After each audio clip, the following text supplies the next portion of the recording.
ఆసుపత్రిలో నిరసన చేపట్టిన డాక్టర్లకు మంత్రి సీతక్క సంఘీభావం తెలియజేశారు.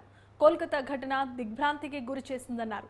వైద్యులకు అండగా ఉంటామని, తప్పు చేసిన వారు ఎవరైనా ఉపేక్షించేదే లేదన్నారు సీతక్క.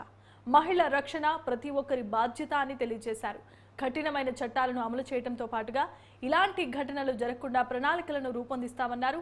పని ప్రదేశాల్లో భద్రత చాలా ముఖ్యమని, దానికోసం ప్రభుత్వాలు కృషి చేయాలన్నారు మంత్రి.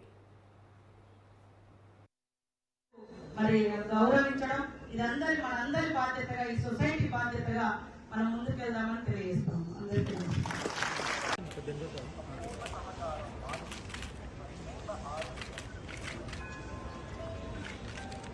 సహాయ సహకారాలతో మహిళల్ని రక్షించుకోవడం, మహిళల్ని భద్రత కల్పించడం, మహిళలకు మరి గౌరవించడం ఇదందరి మనందరి బాధ్యతగా, ఈ సొసైటీ బాధ్యతగా మనం ముందుకెళ్దామని తెలియజేస్తాం. అందరికీ సింగిల్ ఉమెన్ ఉన్న ఇట్లా అట్రాసిటీ చేస్తాం, చంపేస్తాం అనేటువంటి ధోరణి అనేది మనల్ని మళ్ళీ ఎందుకు పంపించే పరిస్థితి వస్తుంది. అంటే బయటికి వెళ్ళి పని చేసుకోవాలంటే నిరంతరం వెంటాడుతూ ఉంటుంది. ఒక సెక్యూరిటీ లేదు మనకు, నేను సింగిల్ గా పోతున్నా అనేటువంటి భయంతో మనం ఎంతైతే స్వేచ్ఛగా పని చేసుకోగలగాలో చేసుకోలేని పరిస్థితి ఏర్పడుతుంది. సో ఖచ్చితంగా మరి అక్కడటువంటి ప్రభుత్వం కూడా మమతా బెనర్జీ గారు నిన్న కొంత స్పందించినట్టుగా కూడా మా దృష్టికి వచ్చింది.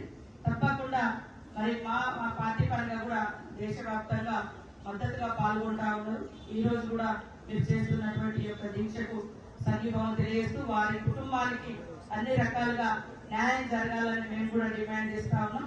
అదే కాకుండా భద్రత అనేది చాలా ఇంపార్టెంట్ గా, ఎందుకంటే పని ప్రదేశాలలో భద్రత లేకుంటే ఎవరు కూడా మనసు పెట్టి పని చేయరు.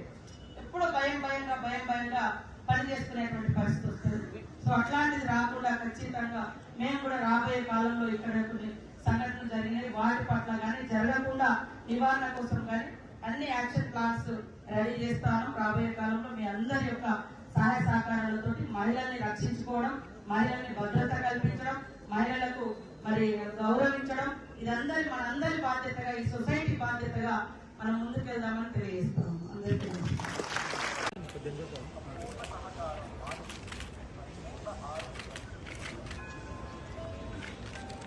సహాయ సహకారాలతో మహిళల్ని రక్షించుకోవడం, మహిళల్ని భద్రత కల్పించడం, మహిళలకు మరి